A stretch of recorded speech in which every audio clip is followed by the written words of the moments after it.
বিশ্বনবী যখন রুকু দিতেন, সিজদায় চলে যেতেন, উটের পচা নাড়ি ভুড়ি এনে বিশ্বনবীর কাঁধে ফেলে রাখা হতো।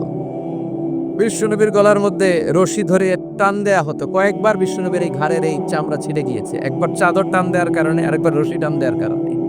বিশ্বনবী কিছুই বলেন নাই, ক্ষমা করে দিয়েছেন। যেই মক্কার শত্রুরা বিশ্বনবীকে মক্কা থেকে বিতাড়িত করেছে এবং যেই রাতে উনি হিজরত করলেন, মাইগ্রেট করলেন, উনি কেঁদে কেঁদে বারবার মক্কার দিকে ফিরে তাকায়, আবার যায়, আবার ফিরে তাকায়, মাতৃভূমির মায়া ছাড়তে পারছেন না। আর বলছিলেন, মক্কা তো আহাব্বুল বিলাদ ইলাইয়া, মক্কা আমার কাছে সবচেয়ে প্রিয় শহর। লাউলা উখরিজতু লামা খরাজতু মিনহা, আমার যদি বের করে না দেয়া হতো এই শহর থেকে, আমি কোনোদিন এই শহর থেকে বেরোতাম না। এত ভালোবাসতেন বিশ্বনবী মক্কাতুল মুকাররমাকে। ধৈর্যশীল ছিলেন। এত অত্যাচার অনাচারের পরে যখন মক্কা বিজয়ের ক্ষণ আসলো, এই মক্কাকে বিশ্বনবীর করতলগত করে দিল কে? ফাতে মক্কা হলো। বিশ্বনবী চাইলে পিষে পিষে প্রতিটা কাফের মুশরিককে শেষ করে দিতে পারতেন, ঠিক কিনা? কিন্তু বিশ্বনবী বললেন, লা তাসরিবা আলাইকুমুল ইয়াউম ইযহাবু আনতুমুত তুলাকা, কোনো রিভেঞ্জ চলবে না আজকে, কোনো প্রতিশোধ নাই। একেবারে বড় যুদ্ধাপরাধী যারা, মারাত্মক যারা অফেন্স করেছে, তাদেরকে শাস্তির আওতায় আনা হবে, বাকি সবাইকে আমি ক্ষমা করে দিলাম। In the long history of the world, there is no instance of magnanimity and forgiveness which was showed by our beloved Prophet Muhammad when all of his enemies laid under his feet and he forgave them one and all. পৃথিবীর ইতিহাসে এরকম নজির কোথাও পাওয়া যায় না, যাকে এত অত্যাচার করে বিতাড়িত করা হয়েছে, নির্বাসন দেয়া হয়েছে, হিজরতে বাধ্য করা হয়েছে।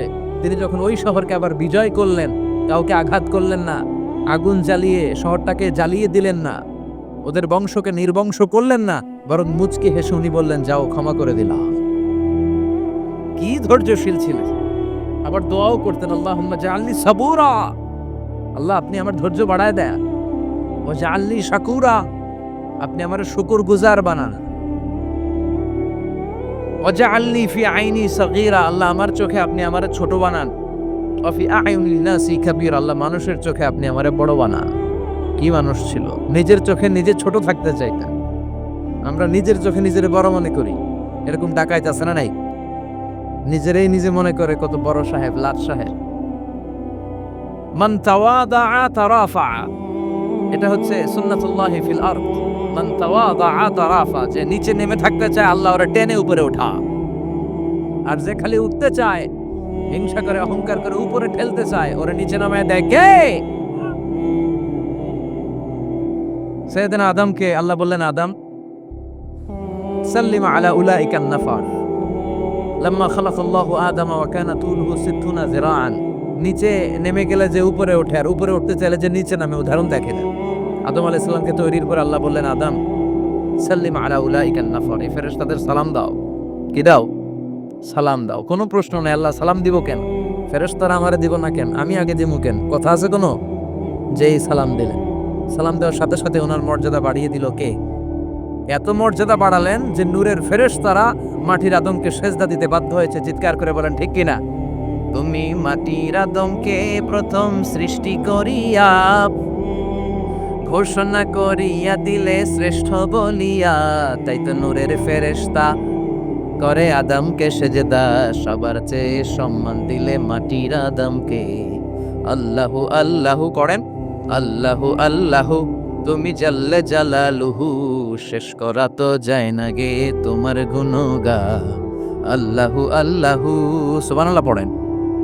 কি সম্মান আল্লাহ বাড়ায় দিলেন। আল্লাহ বললেন, আদম আজকে থেকে তুমি আশরাফুল মাখলুকা, তুমি খলিফাতুল্লাহ ফিল আরদ, তুমি পৃথিবীতে আমার খলিফা, ভাইস জেরেন্ট অফ আল্লাহ। আল্লাহর খলিফা, আল্লাহর আহকামগুলো পালনের জন্য ভাইস জেরেন্ট। চুরি করলে হাত কেটে দাও, কারাই নাই।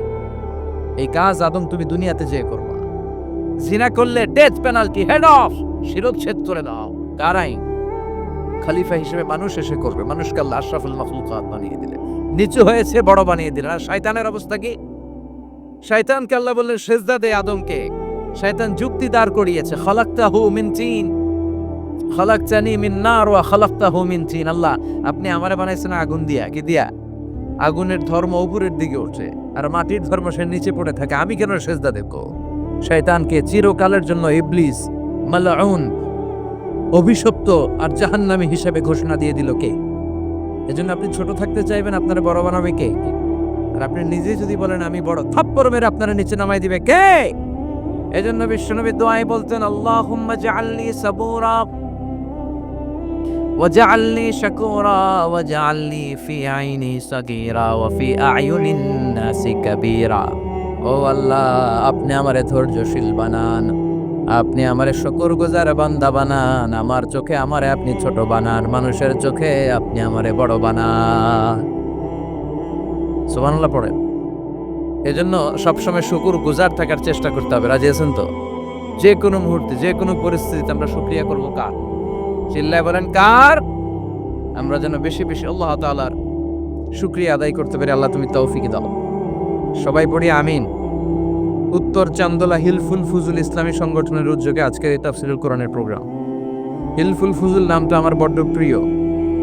বিশ্বনবী যখন 15 কিংবা 20 বয়স, কোনো বর্ণনায় এসেছে 15, কোনো বর্ণনায় 20, তখন তিনি একটা ছাত্র সংগঠন করেছিলেন, ইয়াং স্টারদের একটা অর্গানাইজেশন করেছিলেন। ওটার নাম তিনি দিয়েছিলেন হালাফুল ফুদুল।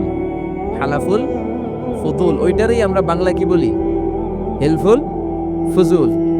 হালাফ মানে শপথ, oath, we take an oath in the name of Allah. আল্লাহর নামে শপথ নেয়ারে বলে হালাফ। আর ফাদিলা, ফাদলুন, এগুলোর প্লুরাল হচ্ছে ফুদুল। ফুদুল মানে ভালো কাজ। ভালো ভালো কাজের উপর বিশ্বনবী যুবকদেরকে একত্রিত করলেন যে মক্কা শহরে কোনো টেন্ডারবাজি চলবে না, কোনো চাঁদাবাজি চলবে না, দুর্বলের উপর সবলের অত্যাচার চলবে না, জালিমের জুলুম চলবে না, হত্যা চলবে না, ধর্ষণ চলবে না, রাহাজানি চলবে না।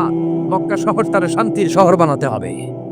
যুবকরা এই দায়িত্ব কাঁধে নিয়েছে। কারা? মুরব্বীরা না, যুবকরা। যুবকদের আছে প্রাণ ঢালা উচ্ছ্বাস, অনেক শক্তি। এজন্য যুবকদেরকে ভালো কাজে আসতে হবে। যুবকরা চাইলে দেশের চেহারা পাল্টে দিতে পারে। এদেশে যুবক ভোটার আছে কয়জন জানেন? নতুন করে যুবক ভোটার হয়েছে 2 কোটি। কয় কোটি? 2 কোটি না? Can you imagine that? কল্পনা করতে পারেন? They can change Bangladesh, they can change the face of Bangladesh.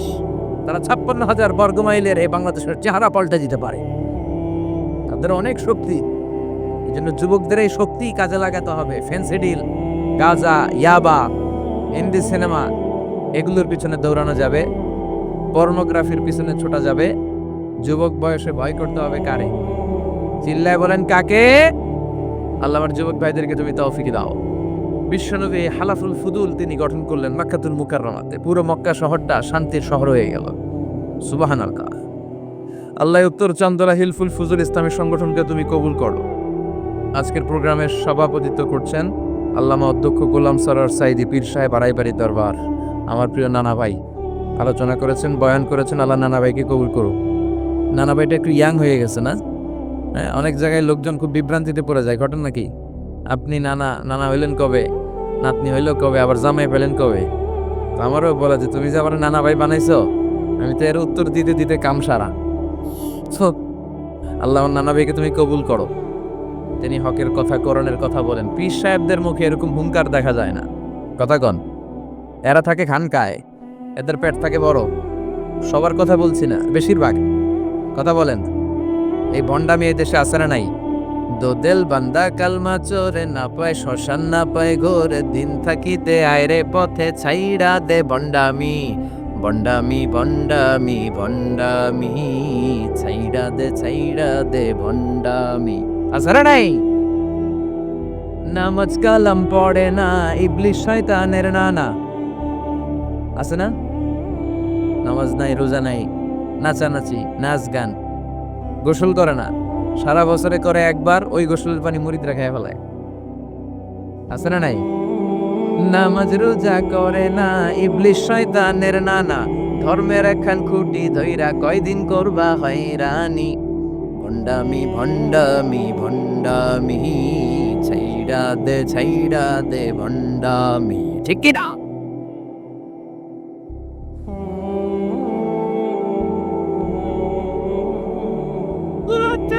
অন্য কিছু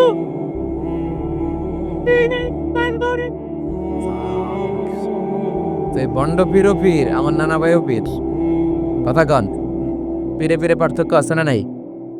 পীরে পীরে পার্থক্য আছে, এজন্য পীর চিন্তা হবে। এদেশে এই পাক ভারতে ইসলাম প্রচারে ওলিয়া উলিয়াদের পীর মাশায়েখদের অবদানের কোনো শেষ নাই, কিন্তু চিন্তা হবে, কষ্টি পাথর দিয়ে যাচাই করে নিতে হবে।